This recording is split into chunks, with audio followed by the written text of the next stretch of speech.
દરેક નીતિની સામે કાયદાની રીતે ઊભો રહેતો SSK ન્યૂઝ ચેનલ।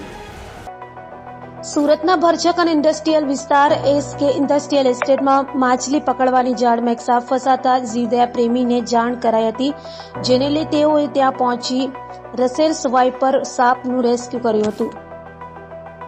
સુરતના ભરચક અને ઇન્ડસ્ટ્રીયલ વિસ્તાર ગણાતા SK ઇન્ડસ્ટ્રીયલ એસ્ટેટમાંથી હેલ્પલાઇન પર કોલ આવ્યો હતો કે એક માછલી પકડવાની જાળમાં સાપ ફસાયો છે, જેથી જીવદયા પ્રેમી ગૌરામભાઈ તાબડતોડ દિવ્યેશભાઈ, જે જીવદયા પ્રેમી છે, તેમને મોકલ્યા હતા। દિવ્યેશભાઈ ઘણા વર્ષથી સર્પ પકડવાની કામગીરી કરે છે। તેઓ સ્થળ પર જઈ જોતા રસેલસ વાઇપર સાપ જે હતો તે ખૂબ જ ઝેરી સાપની એક પ્રજાતિમાંથી આવ્યો છે। તેને ઘણી મહેનતથી સુરક્ષિત રેસ્ક્યુ કરી ફરી તેના કુદરતી વાતાવરણમાં મુક્ત કર્યો હતો।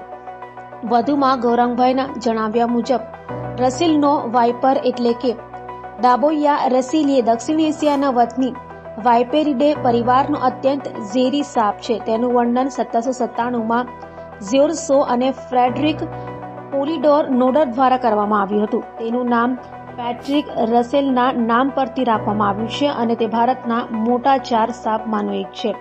સામાન્ય રીતે આ સાપ ગુજરાત અને ભારતના દરેક સ્થાન પર જોવા મળે છે, પણ જ્યાં પાણી અને દરિયાની નજીકના શહેરો હોય ત્યાં તેનું સારું એવું પ્રજનન થાય છે। જેમ બીજા સાપ ઈંડા મૂકી પ્રજનન કરતા હોય, આ પ્રજાતિના સાપ ડાયરેક્ટ બચ્ચાને જન્મ આપે છે। ભલે તે સસ્તન પ્રાણીમાં નથી આવતા, તે એક સરીસૃપ હોવા છતાં એક સાથે 80 જેવા બચ્ચાને જન્મ આપે છે। બીજી બાજુ જેમ આ સાપ ઝેરી છે અને માણસો માટે ઘાતક ગણાય છે, પણ તે કોઈ પણ કારણ વગર હુમલો કરતા નથી।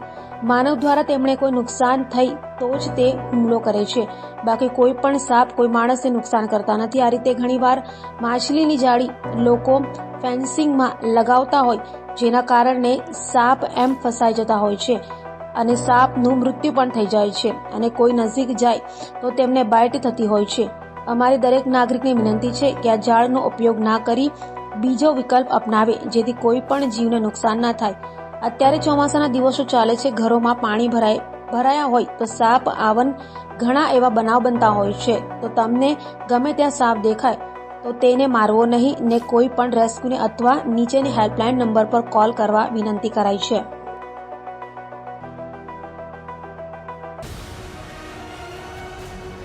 દરેક નીતિની સામે કાયદાની રીતે ઊભો રહેતો SSK ન્યૂઝ ચેનલ।